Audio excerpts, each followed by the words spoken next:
today at Gorey railway station. I'm going to do a little interview with Louis Nesson, so is the station master, and we're going to have a look at the old signal box up on top there. You can see it. This is so yeah. Many a person now would up these steps heading for Rosslare to go to the far side, or heading for the boat for England back in the day.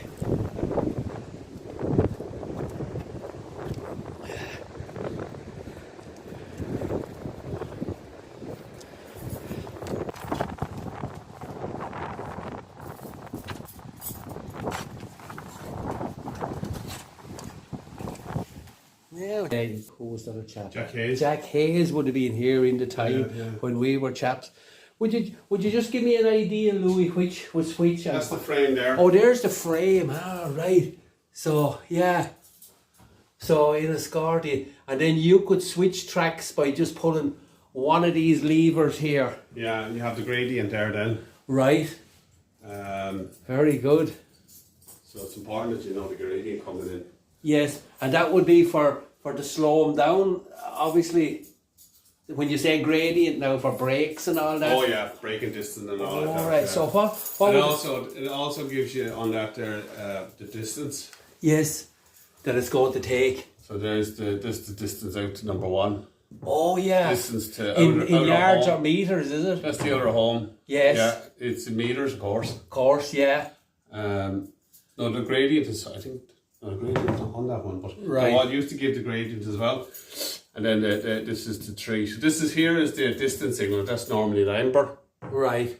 And the only time that ever be utilised is for express trains if they're going straight through. Yeah. They can only be put to the amber position. That's the down position. Okay. If you have a straight through, so you have to have the start. Oh, you have a green light the whole way. Yes, yeah. That would indicate. But once he has an amber there, he has to be prepared to stop at the outer home signal. That's the outer home signal. Yeah, good. That's the home signal. Yes. And then that brings that in on the main platform. Oh, very good. Now, in order for that to be done, you'd have to have number 8 out of the frame. Yes. Sorry, in the frame. So as is. Okay. Yes. And as one, is. And this one here. Yes. Number 11 would have to be put out of the frame. This lever here would be pulled back out. This would be normally like in this position here. Yes. Yeah. So that's how that would normally be done. That's given the true way through then for the next one. Ah, yeah. So underneath all this on, you see it's all interlocking. Right, all wires. Well, there's wires as well, but there's also like combs. You know the way you comb your hair. Yeah. And what that works is when you pull number 11, that acts as a comb, and then it moves. It allows certain other signals to be utilised. Yeah, sure. So for instance, now you can use number 3. Right. Even though these are not connected and they're not connected, the interlocking is still in place. Yes. So you can also get number 2. And that's the outer hole. Right. So normally that's the way we normally do if we have that train. And that train would the be afternoon train coming up there. coming up from Rosslare. The one that was just left. Right, coming from Wexford actually. Yes. Yeah. That's the outer hole. Right. And home. So it's the same, you're coming home. Oh yeah, true. And then the other one is called a starting. So you're starting from the platform. That's the starting signal that allows the driver to go past. Now for that, you see you have a locking on it. And the locking is on that because you have to be given permission from the signalman in advance. Yes. Who with these tapper keys, you can generate power. Oh yeah. And then you have your different bell codes for different. So he just taps out for it, and you know them signals as a clear or a no. Well, he'd be in the cabin. So if he's in the cabin in Arklow, let's say, he'd have to be given a certain. So normally it's called attention. So you give one tap on that. Yes. Now you generate it with the lever to generate power. Yes. And then sends a short little burst. Depending on the description of the train. So if it's a passenger train, it's 3 pause 1. So the same as here. So what I'd be doing is on the tapper key. So what he'd be hearing, that's what he'd be hearing. But what I'd be doing is this. Yes. And then he'd look at his manifest and his working timetable. Because he's working it every day, he knows it's the afternoon train. Of course. He knows the time it's due. Yes. If he has no train coming down this way, well then he'll give the signal. and then you hold down on the last one. You hold down on the last one, and then that would release the token, and that's the token there. So go where you are, club.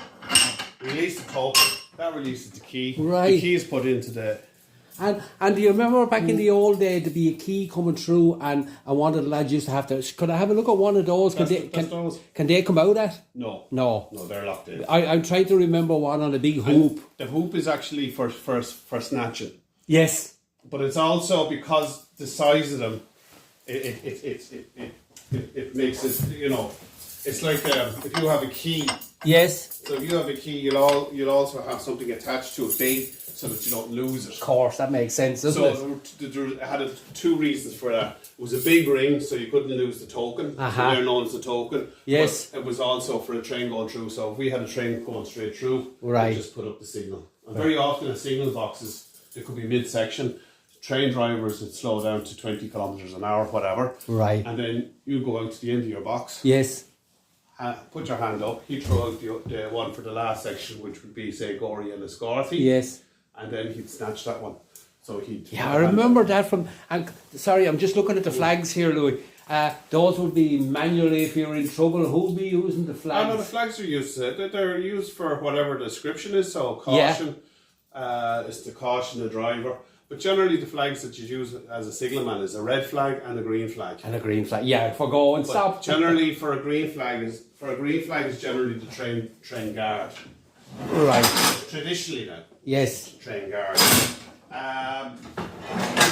The most important flag for a signalman is the red flag. So if red for danger, or if you're flagging, sometimes you use it for flagging. So you could have if the points needed to be scotched and clipped, if they're not working, you'd have to put a pointsman on it. Oh right, yeah, You'd have a set of detonators in case of an emergency. So that goes on the track. They don't. Do they not know? You have them on you.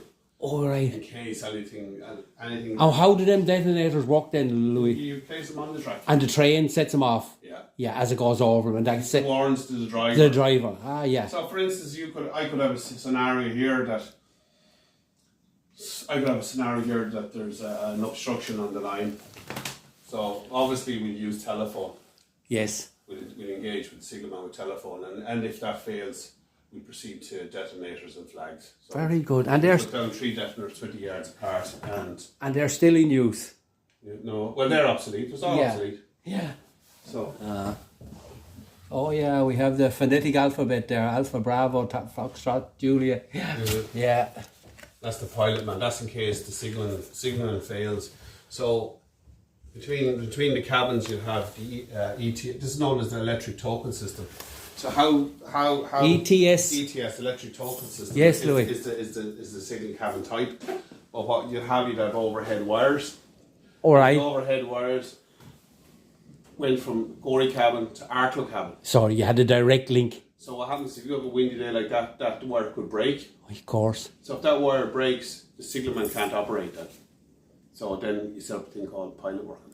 Very good. So instead of having it, you can't release the token, obviously. Yeah, of course. So you have a man then appointed. So in that situation, that pilot, in that one, that was the pilot man's armband. Fantastic. For Gorey and Liscarthy section. Yeah. And we'd have one then for Gorey, Arklow, etc., etc. They're just colours for a reminder. Oh, which one you're on next? No, not the bullet. No, yeah, That's the all opposite. It's a simple. Yeah. So that jams it then. So if I was putting that on there, but just in case it's a lock. It's a lock. It just prevents you from pulling it. Ah, yeah. That's the release at the back.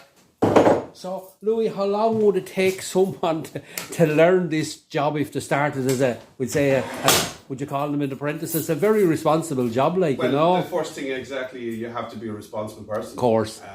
There has to be interviews. There has to be an assessment. Yes. And you have to be able to read and write. Oh yeah.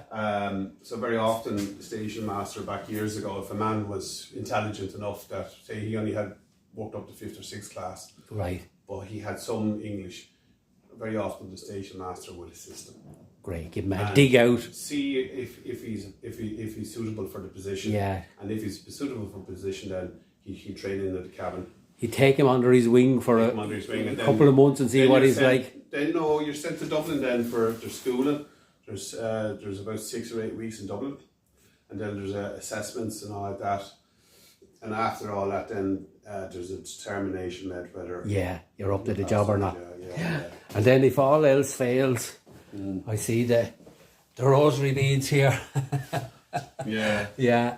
Oh, please God. Yeah, never be needed. Yeah. And Louis, that's fantastic. And I'd just like to thank you for taking time out there now to show me this. Yeah. There wouldn't be many people would have seen this, like, you know, and it's into the past now, really. They're obsolete. This here now was in 1979. They were able to bring in a switch-out apparatus. So this here is a switch-out apparatus. There's only two in Ireland. There's one in, I think, Gort, and here were the two places. Gort in Galway, yeah. And what happened was, because of the timetable, they could put in a long section. So the long section was Arklow and Escorty. Okay. So you could only have one train between Arklow and then Escorty when the train was switched out. Right. Or when this cabin was switched out. Yes. So that freed up a signalman here, and he was able to do parcels and tickets. Oh yeah, give him time off. Yeah. No, it wasn't time because there's off. only the one active line. No, I don't mean time off. I mean he was free from the duties. If you were in the cabin, you were a signal cabin. Yes. You stayed in the cabin. Yeah. You had your stove there or whatever. All right, you never left it. You never left it. Yeah. And you were here all the time. Of course. All the time you came on duty. Yeah. Because of the responsibilities, you couldn't leave the cabin. Yeah. Of course, if you'd have to seek permission or lunchtime or something like that. Someone relieve you to let you off. Yeah. Well, that makes sense too. But then, as you say, back then it was generally back in the 50s and 60s. The cabins stayed. This was all utilised for freight, generally for freight. So heading for Rosslare or coming backwards and forwards. You had cement trains, you had fertiliser trains, you had liner trains. So a lot of those trains. And would trains run all night? Parnell, of course, he was very much involved with the setting up of the railway up there. Yeah. It was utilised for freight. Right. He had different minerals and stuff like that. From the mines and all that stuff, And of course, why that was put in place. And there was a lot of freight went to Arklow for shipping out, going out foreign. And of course, Wicklow. And Wicklow, Wicklow town, You had a subsidiary cabin in Wicklow, going down to the quays. Yes, straight onto the ships. Yeah, that's still there, but it's done up as a house at the moment. Oh, lovely. Have you been up along there? No, not lately. No, I haven't been up that way. No. Yeah. Oh, that's good. And these were ledgers that they were used. Would they be your worksheets for the day? Everything is put into book. So everything is itemised. So that's the train register book. So you register all the trains. Yes. So you have the train enter the section, the train enter, the train. So you had to sign on, so and then everything was put in. All information had to be recorded. Right. Everything had to be recorded. So the train had to be followed when it left, when it arrived, when it left. Train out of section given. When all the bell commands are given, everything has to be there and everything has to be recorded. And what would be the oldest of them ledgers are still around, or do they go? Are they sent up? They're normally destroyed. They're normally destroyed. Oh, yeah, God. they're normally destroyed. They go to the station master's office and they're destroyed. Had you been interested to see what was going back in the 1920s during the Civil War and that what was going on? Like, you have different books. I don't know how to do that book name. That was how we generally operated. That's the last working timetable of this cabin. So that's 2007, 2008. The cabin, of course, closed. Yes. So that's the last register book. Oh God. Yeah. So you have everything there now. So that shows all the things, but you can go to Dublin. You can see all over Ireland. There. Yeah. So if I was wanting to know, there's the trains from Gorey on Sunday morning. Yeah, so that's how you need to have put in the register times because they have to coincide with that. Yes, of course you'd have to be on duty. No one was going to be there. If trains left early, or if trains left late, you're always questioned, especially when they left early because then you're leaving people behind. But if they were left late, then you'll be able to go back to say on the 21st or of January train was late. Can you check your register book? So very often they might go back and stuff like that. So that's what that was for. To let you know, that was giving you the working timetable. You had the rule books, and then you had regulations pertaining to it. Yeah. Oh, it's great. Great to see all this, Louis. You know, it's a privilege. You'd have that there. That would be a fault book. So if you had any faults or anything like that, you'd have to put them in. You'd make your report. You'd have to make a report, and you'd have another book there. That's authority numbers. That was brought in late on. That's another signal fault book. So the signal fault book, you always had to have a duplicate. Yeah. Because if you hadn't got a fault book, that was serious. Like, so, of course. same as a train register book, you always had a spare of everything. I've just spotted something in my eye, and I'm very curious. This is a peculiar shaped brush sword. So had it a reason? No. It had a reason because the signalman was also responsible for. He may deputise somebody or he may do it himself, but these are all semaphore signals. Yes. So the only way they at night time they have to be able to exhibit a red or a green aspect. So the only way you could do that was to put paraffin oil into it. So we had paraffin oil lamps. Yes. And you'd walk out to the old signal, yes. And there's a ladder, and you go up the ladder and you place them into it. Yeah. And so you had to go out this way. So everything had to be, even your shunt signals were going into the siding here. So the siding is gone. On a paraffin lamp, they'd be red or green for go or stop. Or Yeah, you had so in the front of the signal. So you had obviously the red and the white band, but at the back of it you had an aspect, a red aspect and a green aspect. So you had the red aspect when it was like that. Yes. But when you pulled off the signal, it dropped down. The aspect changed, flicked then to red or to green. Great. Now in Scotland it goes the other way. Oh, does it? Yeah, Scotland goes the other way. Just to be different. just to be different. Oh yeah. Now there's a tartan. Yeah, and same with different trains have different gauges. So the gauge here would be 5 foot. Yeah. So the distance between that was standard, wasn't it? Yeah. Standard for here. Yes. But then other countries would have different standard gauge. Yeah. What's standard here is not standard in England or it's not standard in But Scotland. ours were put in by the British or were they changed since then? They were put in by the British, But I think the gauge would have been different. Right. For the old steam trains back then, yeah. I don't know, just because we got trains in from England and I had to change the bogies on it to fit the rails because we're 5 foot. Fantastic. 5 foot gauge. Great. I'm not too sure whether it's in England. I'm only guessing. I think it's around 5'3" or something like that. Mm-hmm. But very often, even in buildings and stuff like that, gauges with different things were different in England, and it was just the way it was. Yeah. There was no real understanding why, but that's the way it was. Yeah. In a Scotty there. Mm. Yeah. Lovely. And Louis, I'm delighted now to get in and have a look here, and I'm very grateful to you. And listen, thanks for your time, Louis. So that thing there, that's just a shunt. It's called a ground frame. So the ground frame was utilised for shunting purposes for letting trains in on the far bank below. The far bank below used to have cattle and sheep. And grain. I remember grain from Bulgers. Yeah, so you can see along here. So here the old goods sheds. This was the coal yard. So where these containers is, that was the coal yard. Yeah. And there was a shed in there for Hardy the horse up to 1973. That's right, yeah. And the next to that then you have that corrugated. That was actually, that was Bulgers as well, and they took a lot of sundries in there. The next one to it then was the grain, for the intake of grain coming in. That's right, yeah. So that was for Bulgers. The next then was Shell Oil had it. Yeah. So there was two going down that paddock. That's known as the sidings. The sidings for there was used to come in here. There was a platform in either side. It's overgrown now, but that was utilised for those businesses.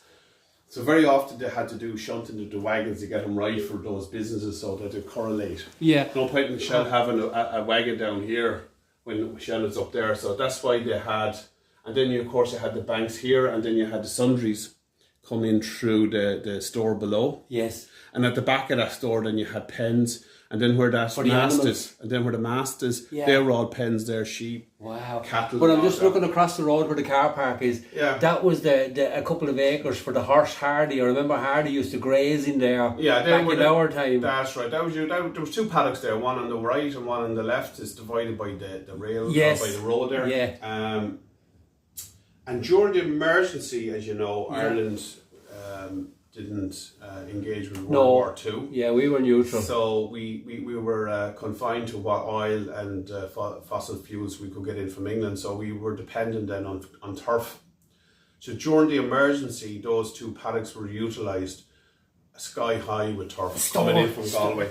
Stores. So, yes. So all the stations on the east coast, there was train loads came from Galway and from the Midlands, filled to the brim with turf. Yeah. And they were stored in those 2 paddocks for the town and the surrounding districts. And we know, of course, from history that Percival Lee Wilson bought his last paper here in Gorey railway station. I believe there was an Eason had a stall here, and he bought his paper and went back out and up the Ballycanoe Road and was shot just after the main bridge over there. He was executed under orders of Michael Collins for mistreating the troops up under Rotunda Green. So so he met his Waterloo really down here.